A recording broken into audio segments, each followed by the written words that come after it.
cup is a lie because it actually has tea in it.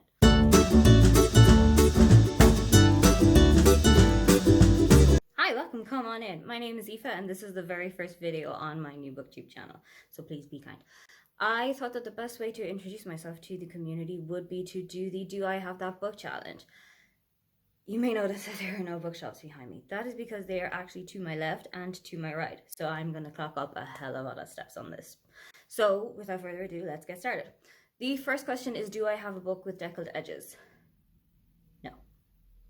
I can already tell you, even without looking at my bookshelf, that I don't, because deckled edges are not really my kind of thing.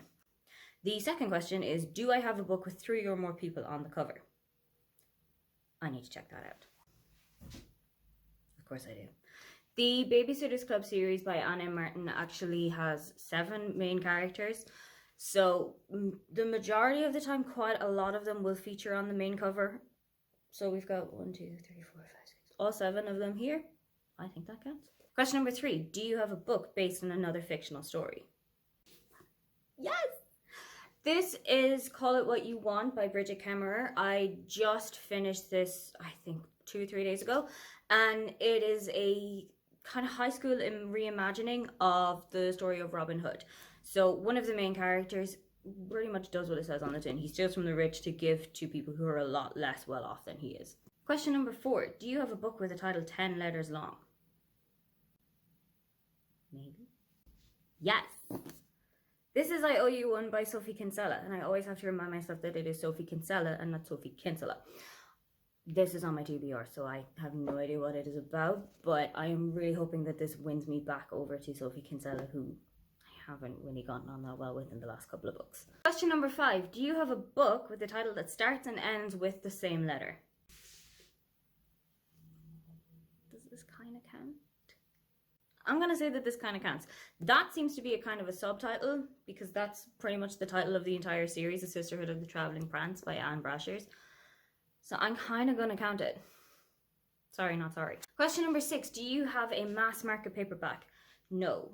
I don't really like the books that are that size. I like them to be a little bit thicker so that I have something sturdy that's in my hand when I'm reading. Question number 7. Do you have a book by an author using a pen name?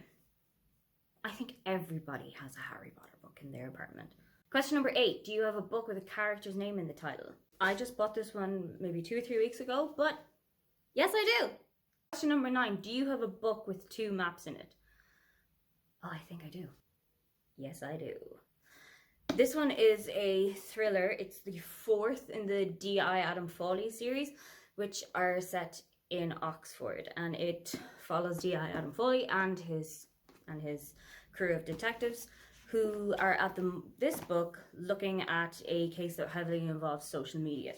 And there are definitely 2, possibly 3 maps in this, but there's also quite a lot of like tweets, social media accounts, letters, transcripts of interviews. I think her way of storytelling is actually really, really exciting. I can't find the damn maps. Oh, I just scrolled past one. There's one. I don't know where the hell this damn map is. Ah, there's number 2. Question number 10. Do you have a book that was turned into a TV show? No, but I have hundreds of books that were turned into movies. Question number 11. Do you have a book by somebody that was originally famous for something else? The first of the Fab 5 books that I've read, and the first of Fab 5 books that I loved. Question number 12. Do you have a book with a clock on the cover? I don't know. Right there. Question number 13. Do you have a poetry book? No. I don't read a lot of poetry. The furthest I think that I've gone is Sarah Crosland's books, which are written more in poetry than they are in prose, but I don't have any books that are specifically collections of poetry. Question number 14. Do you have a book with an award stamp on it?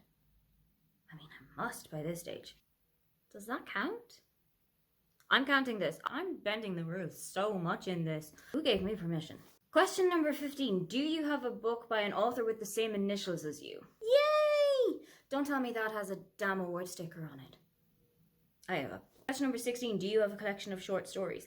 Yes, I do. On my Kindle, I have a copy of Proud, the LGBT anthology that came out last year, 2019, which was edited by Juno Dawson. Question number 17. Do you have a book that is between 500 and 510 pages long?